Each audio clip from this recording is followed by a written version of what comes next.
Dito sa Papa Dudut Stories, ikaw ay hindi nag-iisa.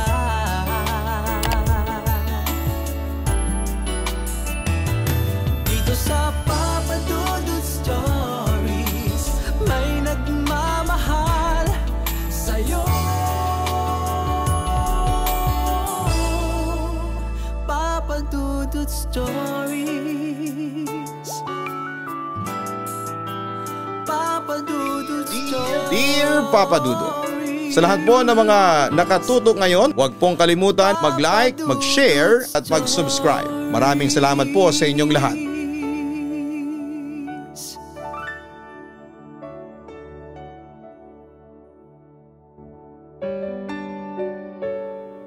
Marami sa atin ang nagtatravel upang makapagpahinga sandali sa hamon ng buhay. Ang iba ay ginagawa ito upang makapag-enjoy at makapunta sa mga magagandang lugar. Masarap mag-travel ng mag-isa pero ang iba ay pinipili na may kasama. Maaring kapamilya, kasintahan o kaibigan. Mas na-enjoy ng iba ang pagta-travel kung kasama nila ang kanilang favorite person. Ngunit paano kung dumating ang araw na hindi mo na makakasama sa iyong paglalakbay ang taong ito? Gagala ka pa rin ba? Dear Papa Dudut, good day po sa inyo. Naisip ko na ipadala sa inyo ang aking kwento sa pagbabaka sakali na mabawasan ang sakit na aking nararamdaman. Nawalan po kasi ako ng best friend at nawala siya ng biglaan kaya kahit halos 1 year na ang nakalipas nang mawala siya ay masakit pa rin para sa akin. Itago niyo na lamang po ako sa pangalan na Kirsten. 27 years old na ako at isang virtual assistant. Buong buhay ko ay isa lang ang masasabi kong best friend ko. Si Jenna, magkaedad po kami. Mula pagkabata ay magkaibigan na kaming dalawa. From elementary to high school ay magkaklase kami. Nagkahiwalay lang kami noong college kami dahil sa magkaiba ang kurso na kinuha namin. Ganon pa man ay hindi pa rin nawala ang communication namin. Araw-araw pa rin kaming nagkikita kasi magkatapat lang ang bahay namin ni Jenna. Bukod sa family ko ay si Jenna ang nag-iisang tao na pinagkakatiwalaan ko at ganon din siya sa akin, Papa Dudut. Wala kaming sinesekreto sa isa't isa. Sa kanya rin ako tumatakbo kapag may problema ako. Magaling kasing magbigay ng advice si Jenna. Lahat ng naging boyfriend ko ay sa kanya ko unang pinapakilala. Ganon din si Jenna sa akin. Hindi na nga lang best friend ang turingan namin kundi parang totoong magkapatid na. Nagtutulungan kami, magkasama kami sa saya at lungkot. Kagaya na lang noong namatay ang father ko. Sobrang na-appreciate ko si Jenna sa hindi pag-alis sa tabi ko habang nagluluksa ako. Siyang nagpapasaya sa akin noong niloko ako ng ex-boyfriend ko. Talagang inaway niya ang ex ko na yon at yung babae. Tawa nga kami ng tawa noon kasi imbes na ako ang makipagsabunutan doon sa other girl, ay si Jenna ang gumawa noon. Ayaw kasi ni Jenna na masasaktan ako. Nang parehas na kaming nagwo-work ay nakahiligan po namin ang mag-travel. Nung una'y palagi kaming DIY pero napansin namin na masyadong magastos ang ganon. Ang hassle din kasi kaming dalawa ang gagawa ng lahat mula sa pagbubuk ng plane ticket at ng accommodation. Hanggang sa na-discover namin ang pagiging joiner sa mga travel and tours. Mas nagustuhan namin ang ganon kasi less hassle. May mag-aayos na ng mga kailangan namin tapos may ibang tao pa kaming makikilala na naka-join din sa tour. Madalas ay ako ang naghahanap ng tour kung saan ay pwede kaming maging joiner ni Jenna. Kapag may nakita ako ay sinasabi ko kaagad sa kanya at kapag nagustuhan din niya ay go na agad kami. Meron din kaming perang iniipon para hindi na kami mahirapan sa gastos. Si Jenna ang nagtatago ng pera na yon, Papa Dudut. Ganon kalaki ang tiwala namin ni Jenna sa isa't isa. Never naging issue sa amin ang pera at never kaming nag-away ng dahil doon. Para sa amin ay mas mahalaga ang friendship namin kesa sa mga ganong bagay. Hindi rin naging hassle at issue o dahilan ng away namin ang lalaki, Papa Dudut. Nag-promise kami before na hindi lalaki ang sisira sa friendship namin. Besides ay magkaiba kami ng type ni Jenna. Good boy ang gusto ni Jenna habang ako naman ay mas bet ko yung medyo bad boy. Yung astig ang dating at medyo mayabang. Bilang magkaibigan ay may mga pangarap din kaming dalawa kagaya ng kapag bibili kami ng bahay dapat yung magkalapit para madali naming mapupuntahan ang isa't isa. Gusto rin naming mag-business tapos kaming dalawa ang business partner. Mahilig kami sa flowers kaya dream namin ang magkaroon ng isang flower shop. Dapat din ay ako o si Jenna ang maid of honor sa kasal ng bawat isa. Dapat ay ninang ako ng isa sa anak ni Jenna at ganon din siya. Sa tagal na naming magkasama ni Jenna ay nasanay na ako na palagi siyang nandyan para sa akin. Hindi ko ma-imagine ang buhay ko kapag nawala siya. Kapag nangyari yon ay para na rin akong namatay. Talagang malaking parte na siya ng aking buhay. 2021 nang makakita si Jenna ng isang tour sa Facebook.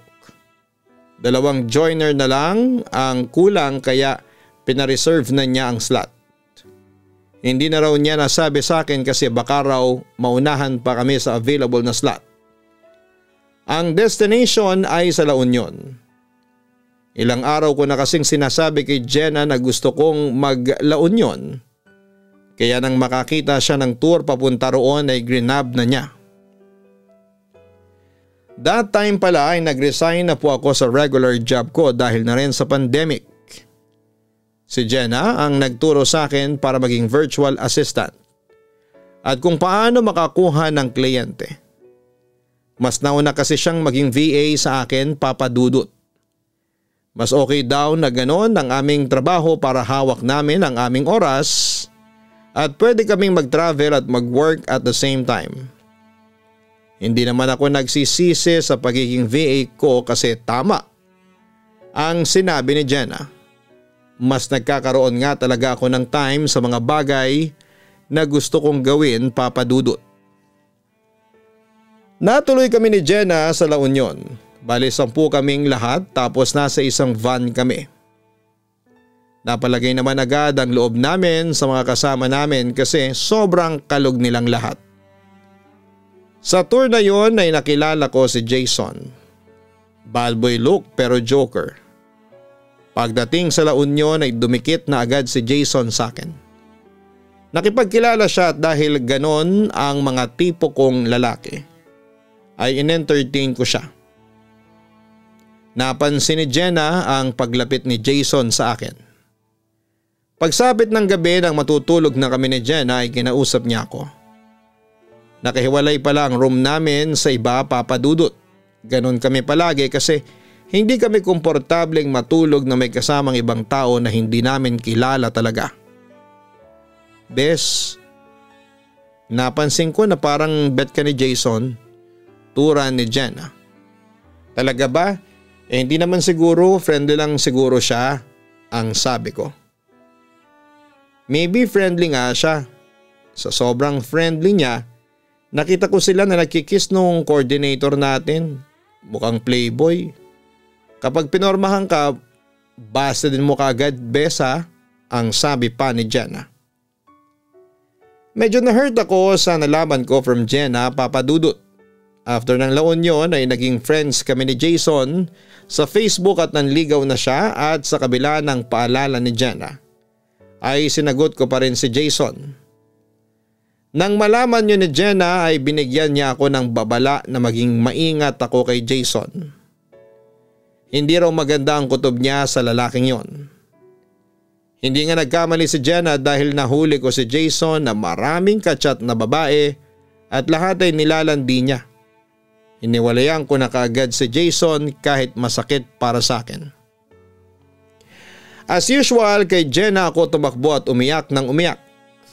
Hindi niya ako sinisi na sinagot ko si Jason sa kabila ng paalala niya. Nakinig lang siya sa hinaing ko at rant tungkol kay Jason. Bes, gusto mong mag-travel, mag-Baguio kaya tayo? Punta rin tayo ng Sagada. Sabi ko kay Jenna after kong umiyak. Kung yan ang magpapagaan ng loob mo, go tayo. Turan pa ni Jenna. Ano bang gusto mo, joiner o DIY tayong dalawa? Dugtong na tanong pa ni Jenna. DIY na lang muna tayong dalawa. Para makaiyak ako ng bongga. Hindi naman ako makakapagdrama kung may mga kasama tayo. Ang wika ko. Parehas kami papadudot ni Jenna na hindi pa nakakapunta sa Baguio kaya wala kaming ideya sa mga lugar doon. Si Jenna ang nag-search at nag-book ng accommodation naming dalawa.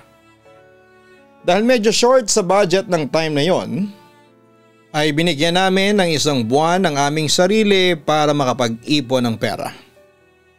1 week kasi ang plano naming pag-stay sa Baguio at sa mga kalapit nitong lugar para sulit. Pwede naman naming dalhin ang laptop namin para makapagtrabaho. Halos araw-araw ay mag-send si Jenna sa akin ng picture na pwede naming puntahan sa Baguio. Siya kasi nag-aayos ng mga gawain namin doon para hindi kami ngarag. Palagi niya akong ina-update sa mga lugar na pupuntahan namin. Siguro'y naiisip ni Jenna na hindi ko na yon magagawa dahil sa sakit na pinagdadaanan ko ng dahil kay Jason. 2 weeks before kami umalis sa isang masamang pangyayari ang naganap.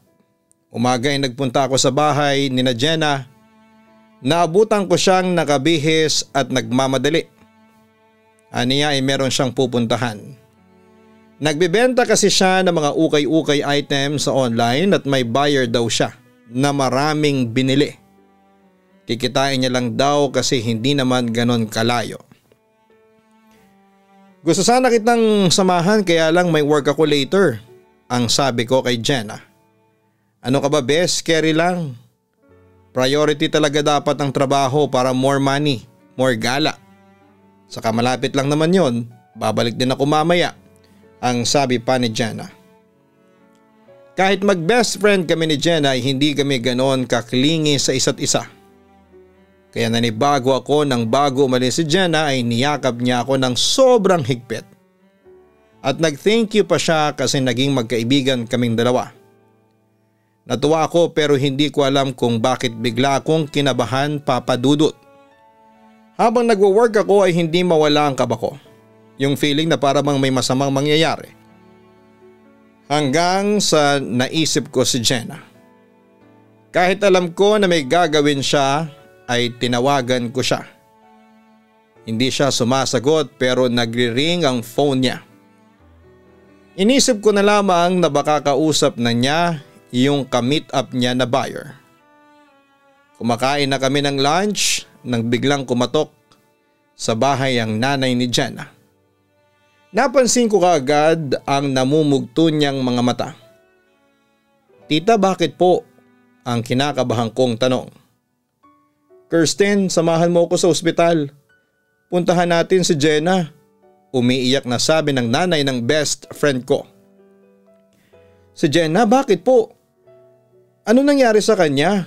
Mas lalong tumindi ang kaba ko at naluluha na agad ako kasi hindi ko pa alam ang nangyari. Naaksidente kasi siya. Nabangga ng truck yung sinasakyan niyang taxi. Tugon pa ni tita. Pakiramdam ko ay nawalan ako ng lakas sa mga narinig ko, Papa Dudut. Nanginig ang buong katawan ko. Napatulala na lamang ako na para bang hindi totoo ang mga narinig ko. Hindi na ako nagpalit pa ng damit at dumiretso na kami ng nanay ni Jenna sa ospital. Pagdating doon ay naabutan namin si Jenna na wala ng buhay.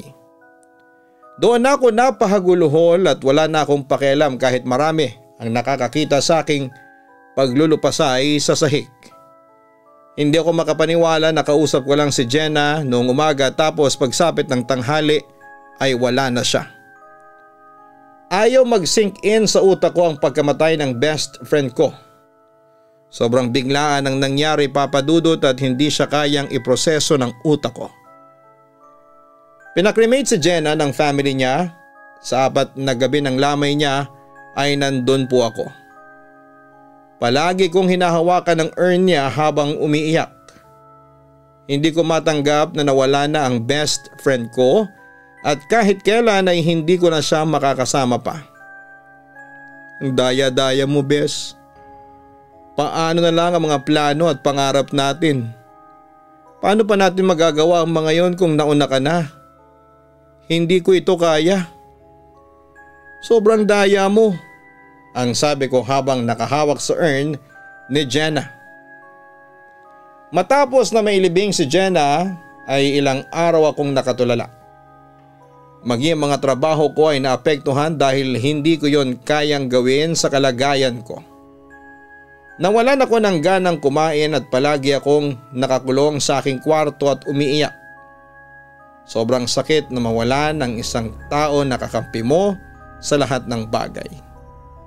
Yung tao na grabe ang malasakit sa iyo at kahit na marami kang katangahan sa buhay ay palaging nandyan para saluhin ka. Hindi na ako makakahanap ng kagaya ni Jenna sa buong buhay ko, Papa Dudut.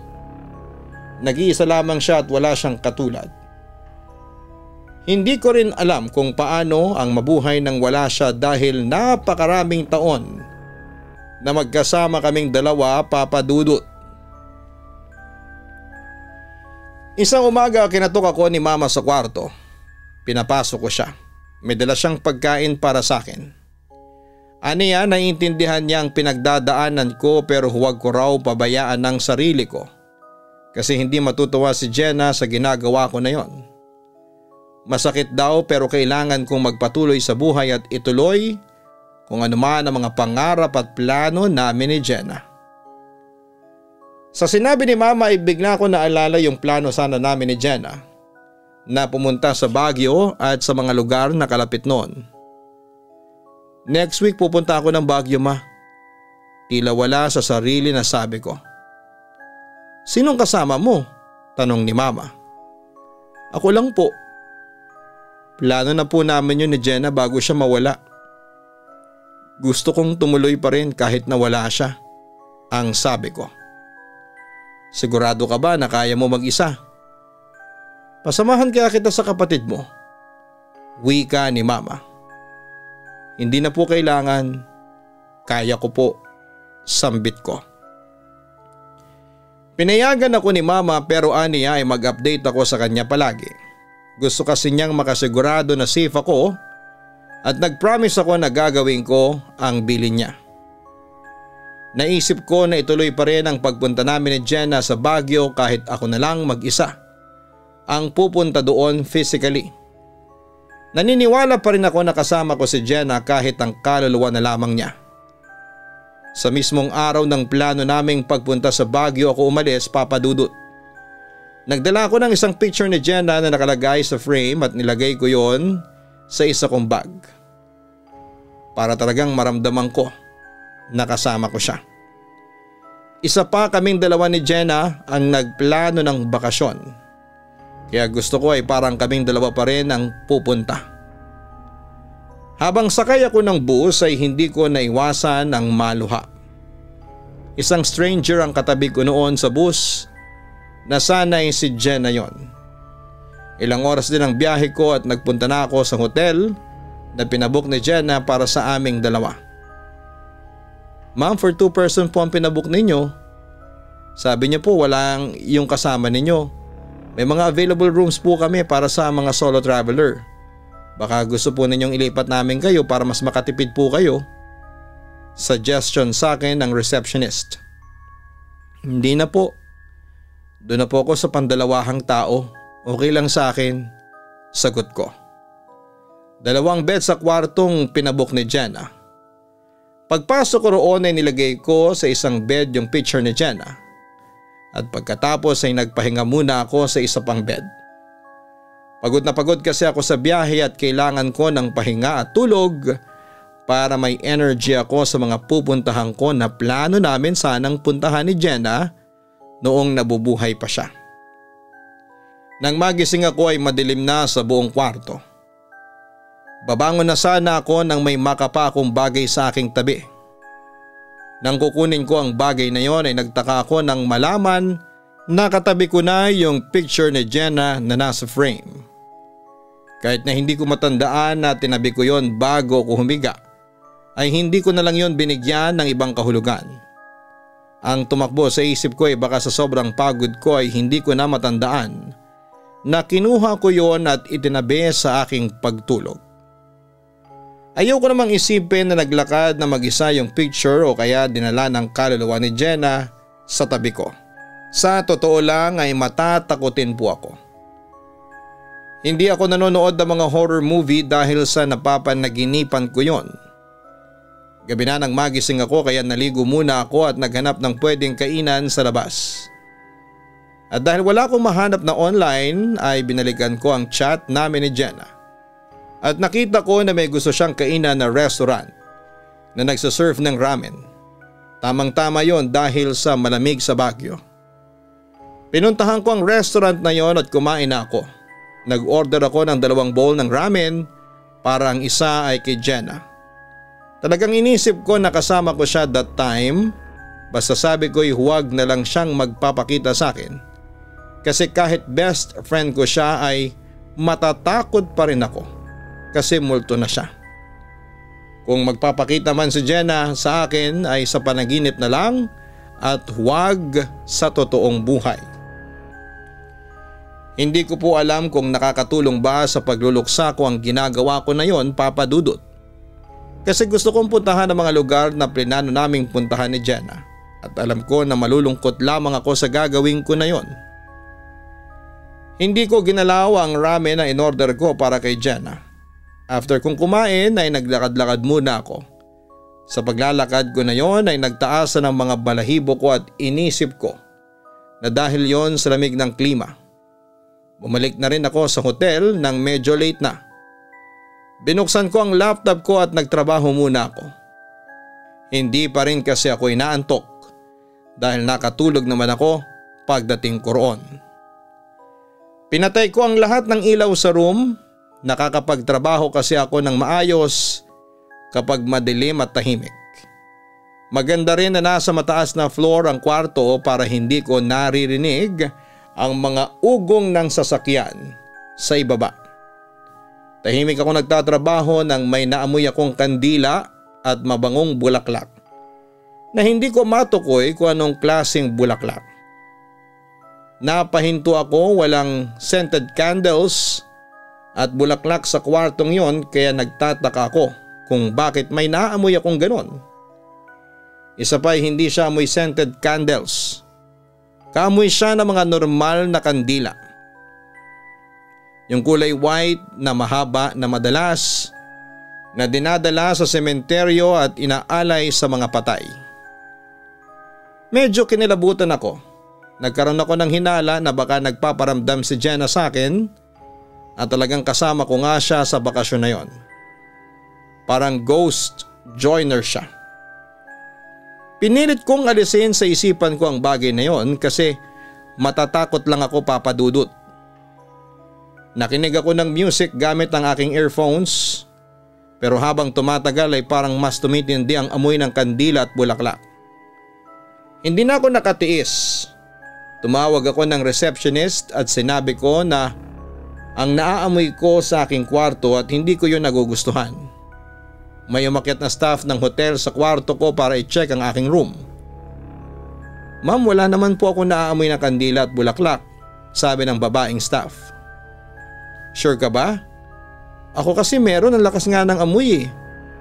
"Baka may sipon ka," wika ko. "Naku ma'am, wala po akong sipon. If ever na meron ay hindi ako papayagan na pumasok kasi bawal pong pumasok sa amin ang may sakit. Alam niyo na po, nag-iingat pa rin kasi may virus pa rin," paliwanag pa ng staff. Nag-spray pa rin ng air freshener ang staff ng hotel at nag-iwan na rin siya ng scented candles para mawala ang mga naaamoy ko. Nang makalis na ang staff ay nagpatuloy na ulit ang pagtatrabaho ko pero hindi natatalo ng amoy ng scented candles ang amoy ng kandila at ng bulaklak.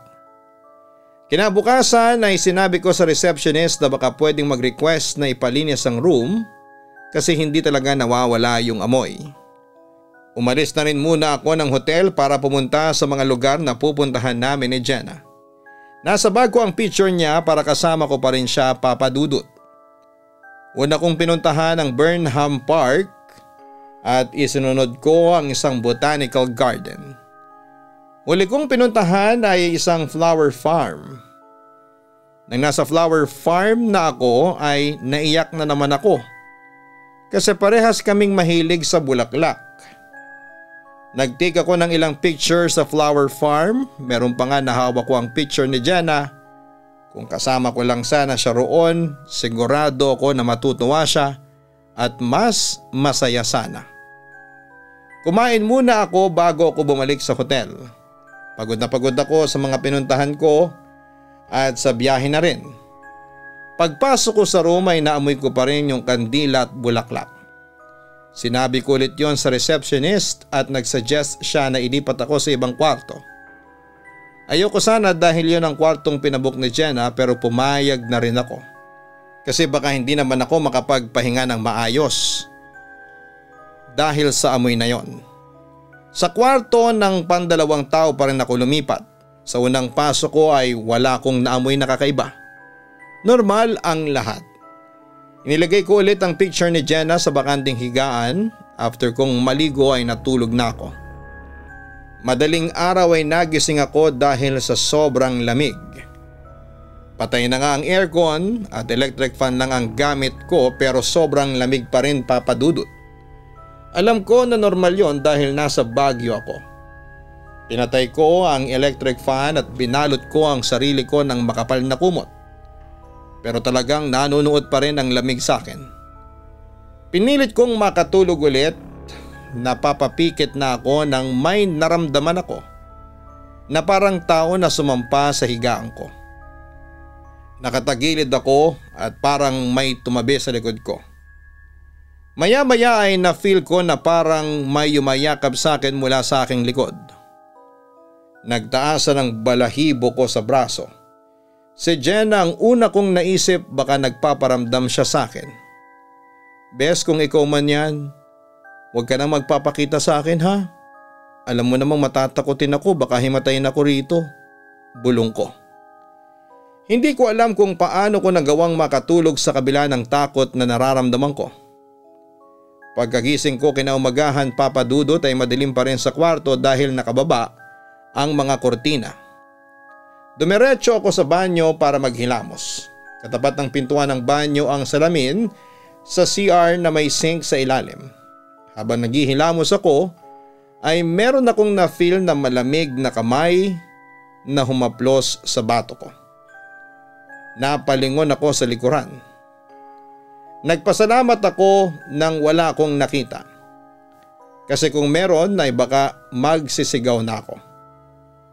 Bawat hilamos ko tuloy sa aking mukha ay kung ano-ano na ang nai-imagine kong nakakatakot. Binilisan ko na lamang ang paghihilamos. Paglabas ko ng banyo ay natigilan ako nang may nakita akong babae na nakatayo sa isang sulok. Base sa hubog ng katawan niya ay nakilala ko siya. Si Jenna. Tumakbo ako papunta sa switch at binuksan ko ang ilaw.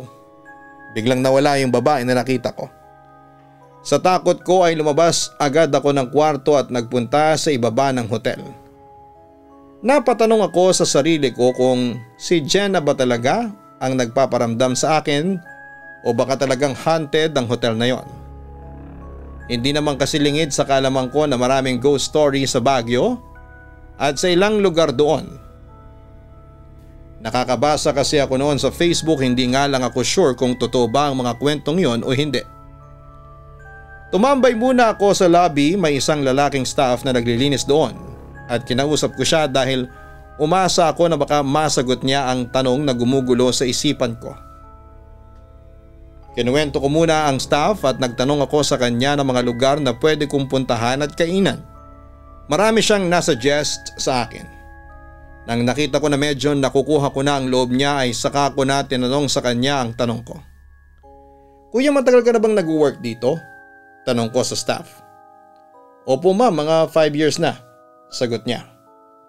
Matagal na nga pala talaga kuya, may itatanong kasi ako. Wala bang nagpaparamdam dito sa hotel na ito, kagaya ng multo? Turan ko. Medyo natawa ang staff. Sa tagal ko na rito ma'am, wala akong nararamdaman na may multo rito, sagot niya sa akin.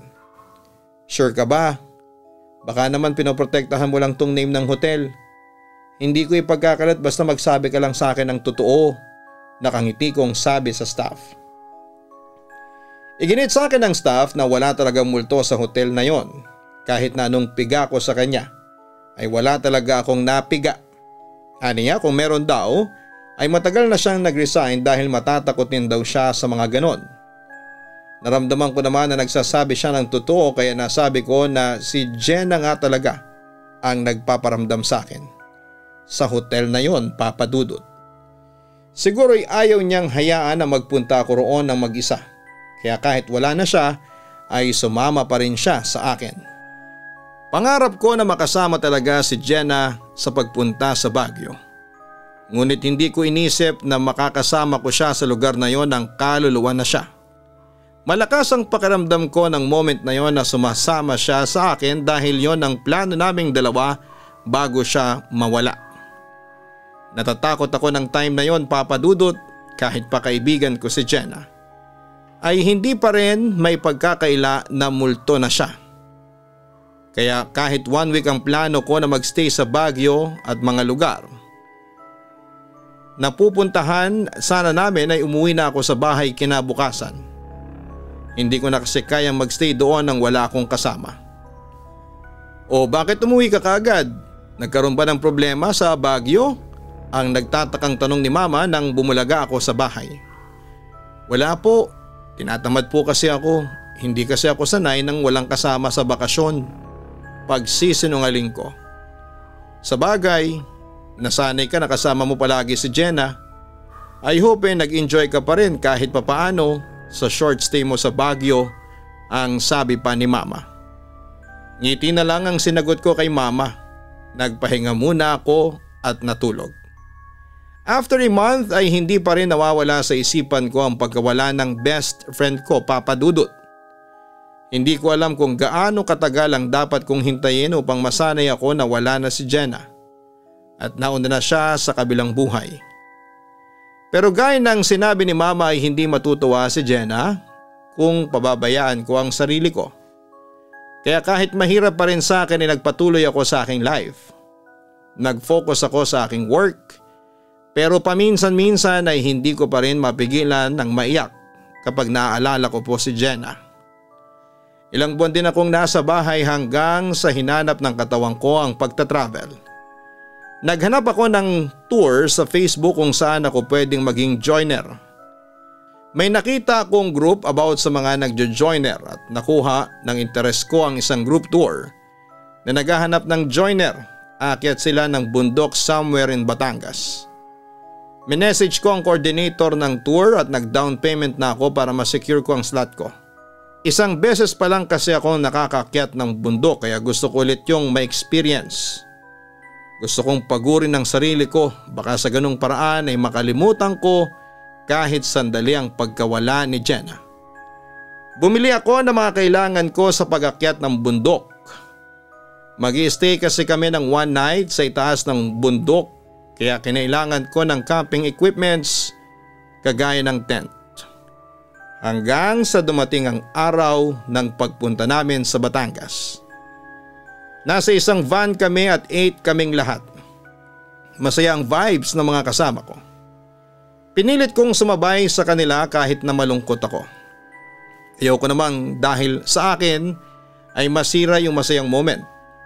Hindi ko na rin kinuwento na nawalan ako ng best friend kasi baka malungkot sila para sa akin at ayoko makasira ng mood.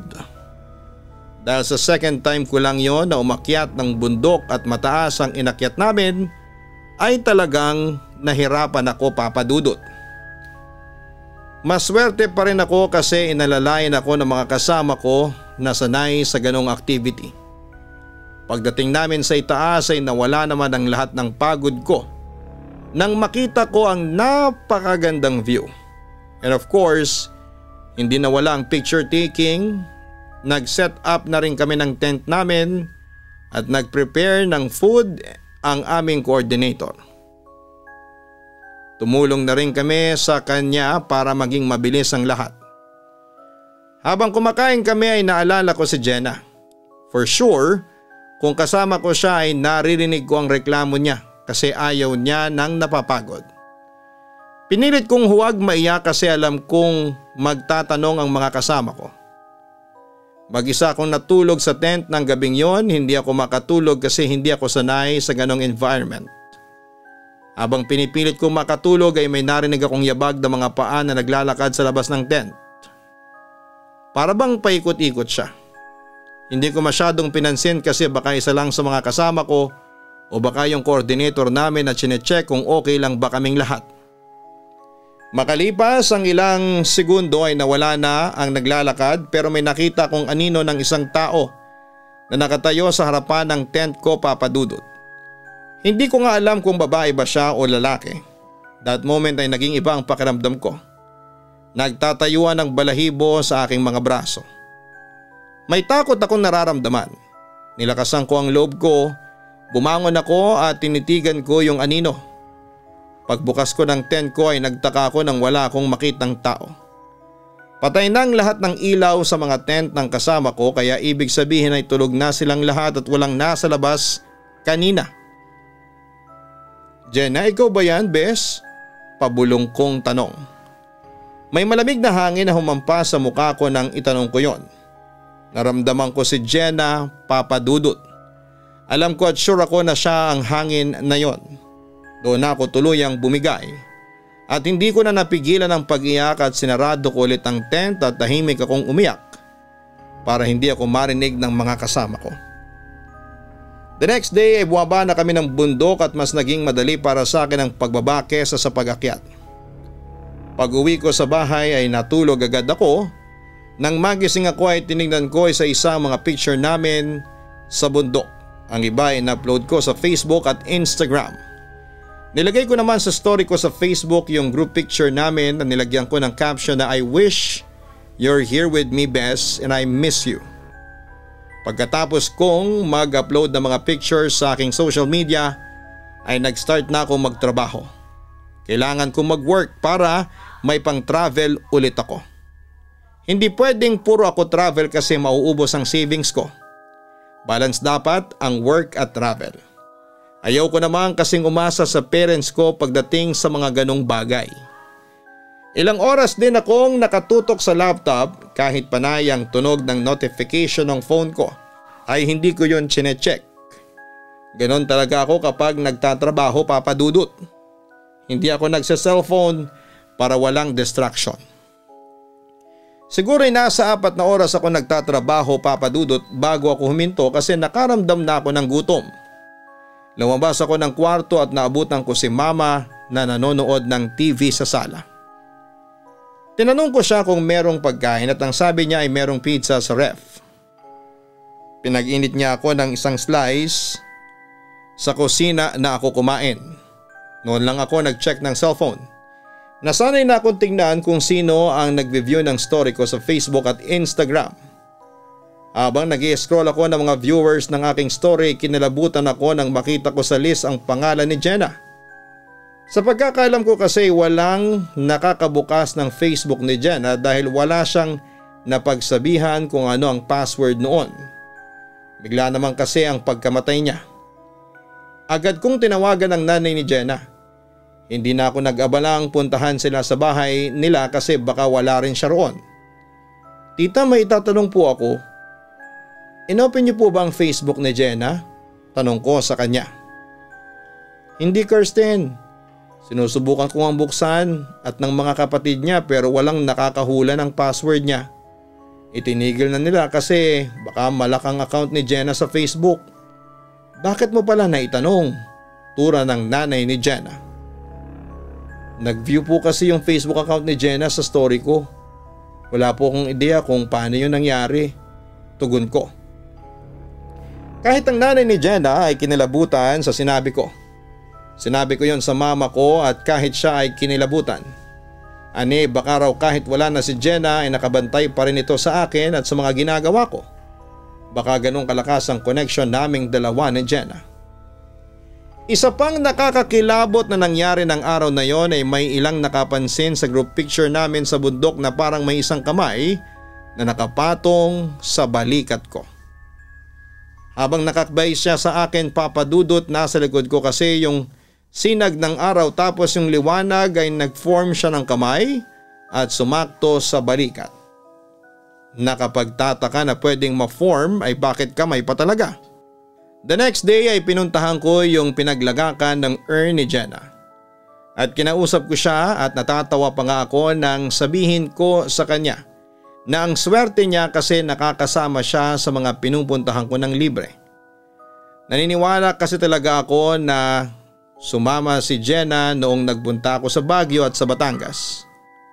Ayaw niya talagang hindi ko siya kasama, Papa Dudut. Ang pagka-travel at pagsama sa mga tour ang naging escape ko sa kalungkutan. Kapag kasi pumupunta ako sa iba't ibang lugar kasama ang mga taong hindi ko kilala ay nawawala ang lungkot ko kahit na sandali. Kaya mas dinalasan ko ang ganong activity. Isang tour ang sinamahan ko na ang destination ay Coron. Ilang beses na kaming nakapunta roon ni Jenna at talagang binabalik-balikan namin ang napakagandang lugar na yon. 6 lang kami sa tour, 2 pares ng magkasintahan at 2 kaming single at parehas kaming babae. Si Pearl. Same age kami ni Pearl at dahil kami ang single sa grupo ay kami ang naging magkasama roon. Napalagay kasi kaagad ang loob ko sa kanya kaya pumayag ako na sa isang kwarto kaming 2. Masayahin si Pearl at marami siyang kwentong nakakatawa kaya hindi ako na-bored. Sobrang kikay niya rin kaya tawa ako ng tawa sa mga hirit niya, Papa Dudut.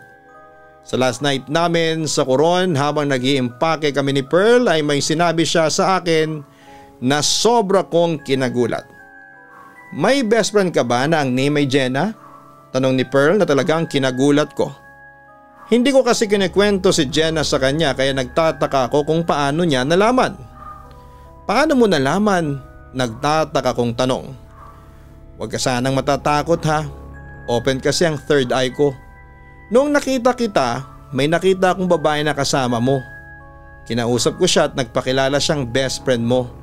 Si Jenna, ang nakangiting sagot ni Pearl. Hindi ko napigilan ang mapaiyak ng time na yon, Papa Dudut.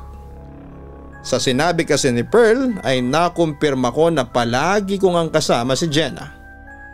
Kapag nagta-travel ako, hindi na rin ako natakot. Ewan ko ba kung bakit nawala na ang takot ko kay Jenna ng time na yon. Siguro'y dahil mas nangibabaw ang pagka-miss ko sa kanya. Ano pang sinabi niya sa iyo? Umiiyak kong tanong kay Pearl. Malungkot siya na nawala siya kaagad. Pero she assured na nasa safe place siya ngayon. Saka sinabi niya sa akin kung gaano kayo ka-close na dalawa. Actually, palagi mo siyang kasama kapag nagta-travel ka. Sobrang clumsy mo raw kasi kaya binabantayan ka niya. Sabi ni Pearl sabay tawa. Nagmukha na tuloy akong nasisiraan ng bait dahil habang umiiyak ako ay natatawa. Naniniwala ako sa mga sinasabi ni Pearl na nakikita at nakakausap niya si Jenna. Marami siyang sinabing bagay na hindi ko alam kung paano niya nalaman kung iisipin ko na hindi yon sinabi ni Jenna sa kanya. Sobrang gumaan ang pakiramdam ko nang sabihin ni Pearl na sinabi ni Jenna na huwag na akong malungkot kasi okay na siya. Tanggap na ni Jenna ang pagkawala niya. Naging close panalo kami ni Pearl after ng tour na yon. Naging friends kami sa social media at madalas na magkasama kami sa mga travel namin. Hindi ko kinaibigan si Pearl para may pamalit ako kay Jenna bilang best friend ko. Hindi ko kailanman kayang palitan si Jenna, pero na-realize ko na hindi porket nawala si Jenna ay hindi na ako pwedeng makipagkaibigan sa iba. Naniniwala ako na mas matutuwa ang best friend ko kung makikita niya na masaya ako sa buhay ko na pilit kong ginagawa ngayon. At naniniwala rin ako na darating ang time na muli kaming magkakasama ni Jenna. At kapag nangyari yon, hindi na kami magkakahiwalay kahit na kailan. Sincerely yours, Kirsten. Tunay na mapalad ang isang tao kung nakatagpo siya ng isang kaibigan na handa siyang samahan sa hirap man o sa ginhawa. Isang kaibigan na kakatiwalaan at handa kang batukan at pagsabihan sa tuwing mali na ang iyong ginagawa. Palagahan natin sila dahil sila ang nagdadagdag ng kulay sa ating buhay. Sila ang magpoprotekta sa iyo. Sila ang magiging liwanag mo kapag ikaw ay nasa kadiliman. Kaya maging matalino tayo sa pagpili ng kaibigan dahil maaaring sila ang magiging malaking impluwensya sa kung paano ka kikilos at magsasalita. Ang isang tunay na kaibigan kailanman ay hindi yan mawawala. Palagi yang nasa tabi mo at kung minsan kahit sa kabilang buhay ay hindi ito magiging hadlang. Huwag kalimutan na hanapin ang kaistorya sa YouTube mga ka-online at makinig po ng mga araw-araw naming upload na mga horror stories. Muli ang hahanapin niyo po ay kaistorya. Ganon din ang Gian Gianna Vlogs. Yan naman po ang aming family vlog. Sana po ay makapag-subscribe po kayo. Maraming salamat po.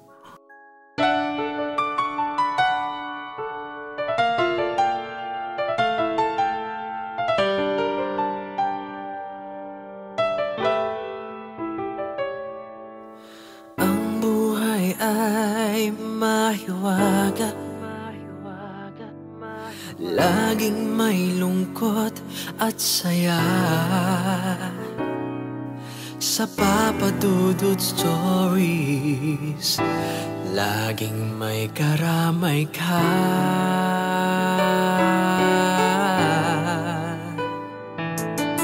Mga problemang kay bigat,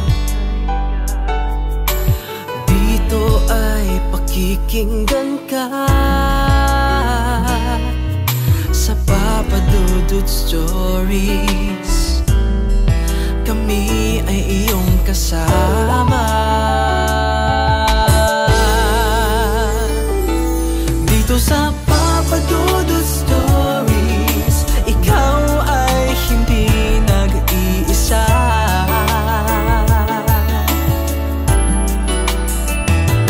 Dito sa Papa Dudut Stories, may nagmamahal sa'yo.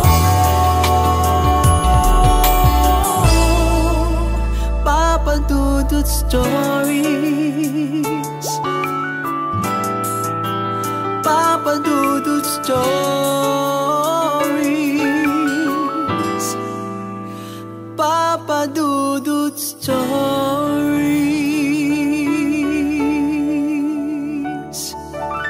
Dito sa Papa Dudut Stories, ikaw ay hindi nag-iisa.